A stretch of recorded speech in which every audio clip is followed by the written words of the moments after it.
24x7 news Bengal আপনারা দেখছেন আজ পয়লা জুন আর এই মুহূর্তে আমি এসে পৌঁছেছি হাওড়ার ঘাসবাগান ময়দান, যেখানে উত্তর হাওড়া বিধানসভার নবনিযুক্ত মন্ত্রী উমেশ রায় জিকে এখানে আজকে দেওয়া হচ্ছে সম্বর্ধনা।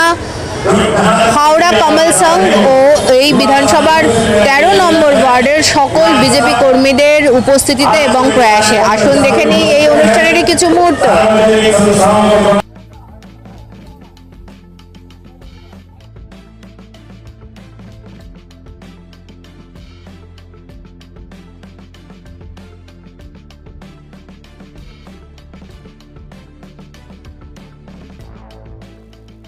বাংলায় উঠেছে পদ্মের ঝড়। এবারে নির্বাচনে উত্তর হাওড়া বিধানসভা থেকে বিজেপি প্রার্থী উমেশ রায় বহু ভোটের ব্যবধানে এবারে জিতেছেন। আজ পয়লা জুন নবনিযুক্ত বিধায়ক উমেশ রায় শপথ নিলেন রাজ্যের মন্ত্রীরূপে। এই বিশেষ দিনে হাওড়া কমল সংঘ আয়োজিত ও অন্যান্য সংস্থা ও এই বিধানসভার 13 নম্বর ওয়ার্ডের বিজেপি কর্মীদের সহযোগিতায় উত্তর হাওড়া বিধানসভার নবনিযুক্ত মন্ত্রী উমেশ রায়কে সম্মান জানাতে অনুষ্ঠিত হলো সম্বর্ধনা জ্ঞাপনের অনুষ্ঠান, যেখানে মন্ত্রীকে বহু মানুষ মালা পরিয়ে ও পুষ্পবর্ষণে বরণ করে নেয়। এদিন অনুষ্ঠানে মন্ত্রী উমেশ রায় ছাড়াও উপস্থিত ছিলেন বিধায়ক বিজয় ওঝা, হাওড়া কমল সংঘের পক্ষ থেকে বিনোদ জয়সওয়াল, রাজেশ রায়, অবিনাশ প্রতাপ সিং, সমরজিৎ রায়, ধর্মেন্দ্র সিং, গীতা রায় সহ অন্যান্যরা। সমগ্র অনুষ্ঠানটি সঞ্চালনা করেন প্রমোদ দুবে। দেখুন, আমি 30 বছর ধরে এই উত্তর হাওড়া মাটিতে রাজনীতি করছি। উত্তর হাওড়ার পর জেলা, জেলার পর রাজ্যে আমি অনেক দিন সংঘর্ষ করেছি। আমার পার্টিকে আমি খুব ভালো করে জানি। আমি তৃতীয়বার বিধানসভা নির্বাচন লড়েছি, আমি জিতেছি।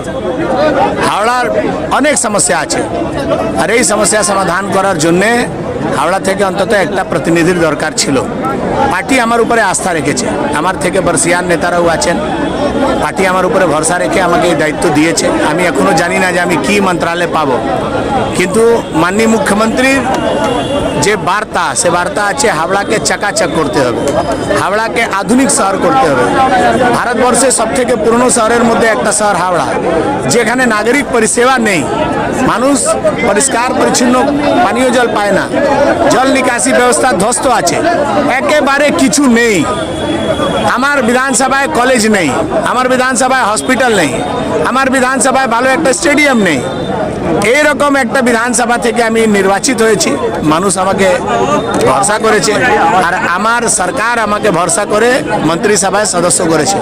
আগামী দিন আমি যাতে আমার উত্তর হাওড়া, আমার হাওড়া শহরের সমস্ত যে পরিষেবা সেটা মানুষের কাছে পৌঁছে দেব, সেটাই আমার টার্গেট। এবার যে বিভাগ পাবো সে বিভাগে আমার যে দায়িত্ব থাকবে, আমি পূর্ণ নিষ্ঠার সঙ্গে সমর্পণভাবে আমি পশ্চিম বাংলার উন্নয়নের জন্য আমি আমার বেস্ট অফ দ্য बेस्ट দেব।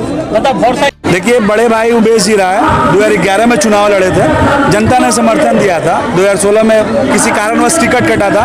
हम लोग 2021 में चुनाव जीते हुए थे। यहाँ के पूर्व विधायक जो गौतम चौधरी थे, इन्होंने इसी इलाका में इतना बम मारा था कि हम लोग सिर्फ 5000 वोट से चुनाव हारे थे। जो भी वोटर थे वो डर गए थे, वोट देने नहीं आ पाए। इसका ठीक उल्टा रिएक्शन इस बार हुआ है 2026 में। 2026 में पब्लिकों ने हाथ खोल के इस बार वोट दिया, और इस तरह से वोट दिया कि यहाँ के जो विधायक थे गौतम चौधरी, उनको अपना इलाका छोड़ के जाना पड़ गया। जिस बिल्डिंग में वो रहते थे गौतम चौधरी, माननीय गौतम चौधरी, उस बूथ से 240 वोटों से वो हार चुके हैं। आप समझ ही सकती है कि किस तरह पब्लिकों का जन आक्रोश टीएमसी के विरुद्ध में हम लोग के पक्ष में वोट मिला है। इससे ज़्यादा क्या बोल सकती हैं आप। और हमारे लिए सौभाग्य की बात है कि हमारे बड़े भाई उमेश जी राय प्रथम बार चुनाव जीते 2026 में, और चुनाव जीते मंत्रालय मिला। इससे ज़्यादा हावड़ा के लिए कोई खुशी की बात नहीं है। और उसमें भी बहुत सारे धुरंधर लोग थे, जो कि हमारे बड़े भाई को मंत्रालय मिला। हम लोग को बहुत खुशी है उत्तर हावड़ा की तरफ से, हावड़ा कमल संघ की तरफ से। हावड़ा कमल संघ हर साल छठ पूजा, हर सुख दुख में सहायता करती है। उसी बैनर के तले इस बार हम लोग बड़े भाई का सम्मान समारोह किए। अभी बहुत जगह, हर वार्ड में, हर इलाके में सम्मान समारोह चल रहा था। चूंकि अभी हमारी संस्था के माध्यम से नहीं हो रहा था, इसलिए नहीं हो रहा था कि हम लोग के पास खबर था कि बड़े भाई को मंत्री बनाया जाएगा। डेट आज का तय था, इसलिए हम लोगों ने आज ये फाइनल किया और ये प्रोग्राम किया।